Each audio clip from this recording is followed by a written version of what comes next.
भी प्राणी इस संसार में सुखी नहीं है। और कोई ये सोचता है कि मैं सुखी हूं, इस झूठे सुख को सुख भी मान बैठा है, अच्छी पोस्ट है, कोई अच्छा प्रधानमंत्री बना है, मुख्यमंत्री बना है, और वो ये सोचता है इस झूठे सुख को कि मैं बहुत सुखी हूँ।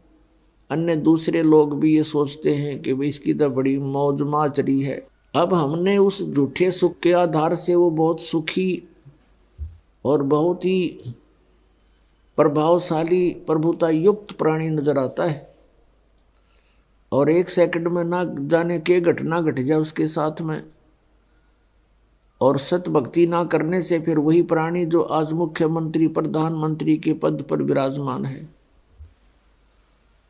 नेक्स्ट जीवन उसका गधे और कुत्ते का होगा। ये विधान है परमात्मा का। आप बहुत सा प्रमाण देखते हो, समाचार पत्रों में भी पढ़ते हो, सुनते भी हो, टीवी पर देखते हो। कोई बहुत बड़ा सेठ दुर्घटनाग्रस्त हो जाता है या किसी बीमारी से मृत्यु को प्राप्त होता है। जैसे एक मुख्यमंत्री हेलीकॉप्टर से जा रहा था, उसके कितने इरादे थे, कितनी इच्छाएं थी, कहाँ उनके लिए गले में डालने के लिए हार लिए खड़े थे लोग। रास्ते में दुर्घटनाग्रस्त होकर हेलीकॉप्टर से ही गिर के मृत्यु होगी, क्रश हो गया हेलीकॉप्टर। तो यहाँ परमात्मा कहते हैं आप यहाँ इस झूठे सुख को सुख मान बैठे हो, यहाँ पर सुख नाम की वस्तु नहीं है। हमने इन हल्के दुखों को ही सुख मान लिया, हम इसी को सुख मान कर इसमें व्यस्त हैं, मस्त हैं। परमात्मा ने आके हमें ज्ञान कराया है कि तुम यहाँ के रहने वाले नहीं हो, तुम सतलोक में रहा करते थे, और जो सुख तुम यहाँ इस जैसे कोई कीट कीड़ा और नमक की बोरी में गिर जाता है, और वहाँ वो उस नमक की बोरी में और टेस्ट ढूंढता है बुरा वाला, कभी नहीं मिल सकता, सपने में भी नहीं हो सकता। आज हम इस नमक की बोरी में पड़े हैं और हम बुरा का टेस्ट ढूंढ रहे हैं। बुरा का टेस्ट तो पुण्यात्माओं बुरा की बोरी में ही मिलेगा। वह बुरा की बोरी है सतलोक, सचखंड, अमरलोक। और जब तक उस बुरा की बोरी में हम नहीं गिरेंगे वो टेस्ट आ ही नहीं सकता, चाहे कितनी कोशिश कर लेना। समझदार को संकेत बहुत है। और परमात्मा ने आके बताया है कि वो सुख जिसे तुम छोड़ आए अब तुम्हें वो याद आ रहा है, यहाँ वो मिल नहीं सकता। इस काल भगवान ने आप जी को मूर्ख बना रखा है, धोखे में रखा हुआ है। इतनी बुद्धि दे रखी हमारे को, जैसे कोई पशु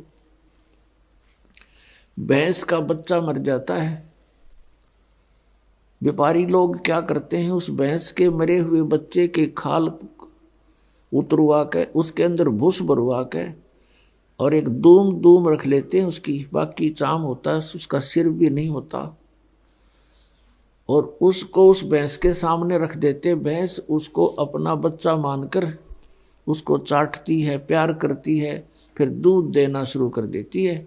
और व्यापारी उस भूस भरे हुए चाम को, खाल को लेकर चल पड़ता है। वो भैंस पीछे पीछे रया रया करती हुई भागती है अपना बच्चा समझकर।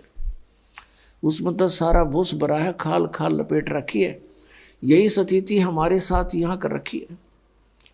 जिनको हम अपना बेटा बेटी पिता पुत्र समझते हैं, इस काल ने हार्ड चाम मांस ये सारा गंद भर के ऊपर ये चाम लपेट रखा है, और इनको हम अपना मानते हैं। ये इतनी सी बुद्धि दे रखी है हमारे को। पुण्यात्मा, जब हम सतलोक में जाएंगे हमें वो शरीर मिलेगा जो कभी एंड नहीं होता, जिसमें ये गंध नहीं है, जिसमें स्नायु नहीं है, नाड़ी नहीं है। वो एक तत्व से बना हुआ है। उसमें ना कोई बीपी हाई हो, ना कोई लो होता, ना कोई रोग, ना कोड बनता। और वहाँ टेंशन नाम की चीज नहीं, क्योंकि वहाँ कोई ऐसा व्यवहार नहीं है। किसी चीज का अभाव नहीं है, बड़े भंडार है परमात्मा के। सतलोक के अंदर सब वस्तुएं उपलब्ध रहती हैं, वहां कोई वस्तु खराब नहीं होती। वो ऐसा लोक है, वहां का ऐसा आहार है। जैसे यहाँ पर एक गंगा दरिया है भारतवर्ष में, गंगा दरिया का जल आप कितने वर्ष तक किसी बोतल में डाल कर रख लो, कभी खराब नहीं होगा। ये एक सैंपल है वहाँ का, सतलोक से आया हुआ ये जल है, और वहाँ से फिर यहाँ प्रकट किया परमात्मा ने, ये प्रमाण देने के लिए कि हमारा ऐसा पदार्थ है वहाँ के, कभी नष्ट नहीं होंगे, कभी खराब नहीं होते। तो हम उस स्थान को, उस सुख को छोड़ आए, वहाँ कोई काम नहीं। पुण्यात्माओं, यहाँ कोई भी काम कर राजी नहीं है, मजबूरी में करना पड़ता है, क्योंकि ये पेट ऐसा लगा दिया, इसने कर्म नहीं करेंगे तो इसका निर्वाह हो ही नहीं सकता। ये शरीर ऐसा बना दिया, इसकी इसी की सुरक्षा में, इसी के भरने में सारा जीवन व्यतीत कर देते हैं। फिर हम फिजूल की बकवादों में बढ़ जाते हैं, कोठी बना ले। पहले हमने देखे हमारे दादे परदादे कच्चे मकानों में हट डालकर झोंपड़ियों में 100 वर्ष व्यतीत कर गए। एक टाइम में पास तो करना हमने, यहाँ बता कोठी बना ली, कल मृत्यु होगी, फिर वो कोठा के काम आया उसके, वो गधा बनकर सैर सपट्टे कर रहा है को मार के यहाँ पर, और कोठी बनी पड़ी है कहीं पर, क्या काम आई है। तो ये अंधा बना रखा हमारे को, हमारा टाइम वेस्ट कराने के लिए, मनुष्य जीवन बर्बाद कराने के लिए इसने हमारे अंदर ऐसे खुरापात भर रखे हैं। इनको हटाने के लिए परमात्मा आए, उन्होंने तत्व ज्ञान बताया, और जिन पुण्यात्माओं ने परमात्मा के इस ज्ञान पर विश्वास किया उनका कल्याण हो गया। पुण्यात्माओं, परमात्मा आदरणीय गरीबदास साहिब जी को गांव छुड़ानी जिला झज्जर में एक जंगल में मिले थे, जहां गरीबदास साहिब जी 10 वर्ष के बालक और साथ में अन्य पाली गौवें चरा रहे थे जंगल में, अपने ही खेतों में। वो परमात्मा सतलोक से चलकर आए और वहां जंगल में आकर के एक साधु रूप बना करके गरीबदास साहिब जी को मिले।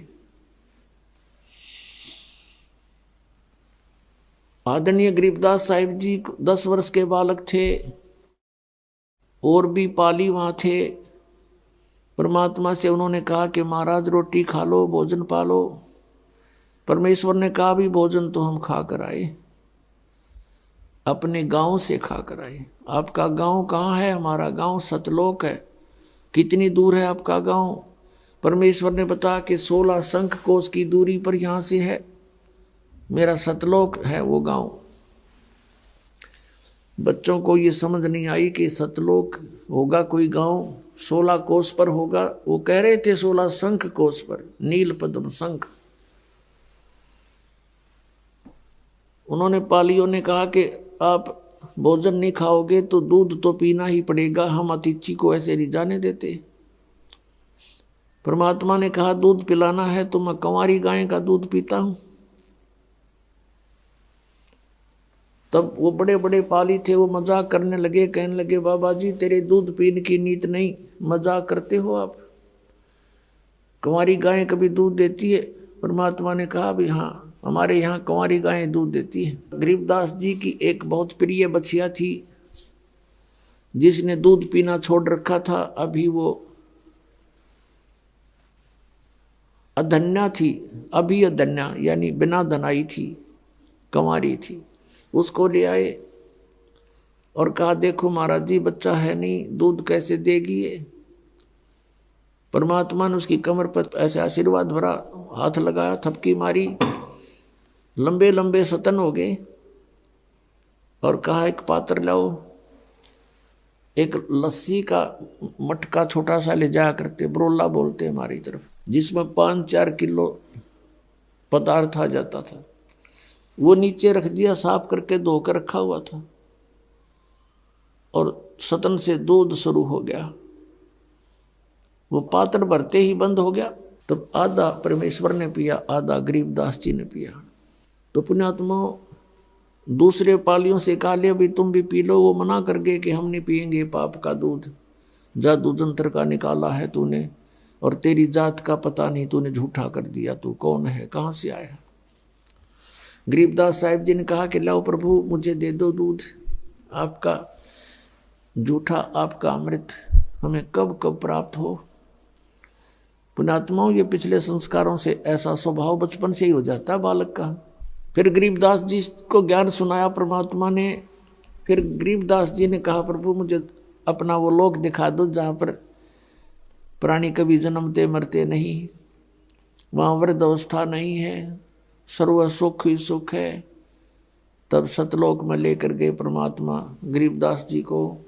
शरीर वहीं रह गया, उसको मृत जान करके चिता पर रख दिया। गांव वालों ने, कुल के लोगों ने जलाना चाहा, संस्कार करना चाहा। तब तक परमात्मा ने सब ब्रह्मांडों का उसको भ्रमण करा के अपनी सतीथि से परिचित करा के वापस छोड़ दिया, और 10 वर्ष के बालक जीवित हो गए। उसके बाद गरीबदास साहिब जी ने आंखों देखा उस परमात्मा का वर्णन कहा, जो आज सभी वेदों से भी मिलता है और सभी सदग्रंथों से मेल खाता है। सब संतों की जिनको परमात्मा प्राप्ति हुई वाणी एक जैसी ही है। पुण्यात्माओं, परमात्मा ने स्वयं दया करी, अपनी प्यारी आत्मा आदरणीय गरीबदास साहिब जी को यह ज्ञान दे दिया, जिससे हम आज अपने परमात्मा को पहचान सकेंगे। और वो समाधान दे दिया इसमें जो अभी तक किसी को प्राप्त नहीं था, वो सतनाम और सारनाम।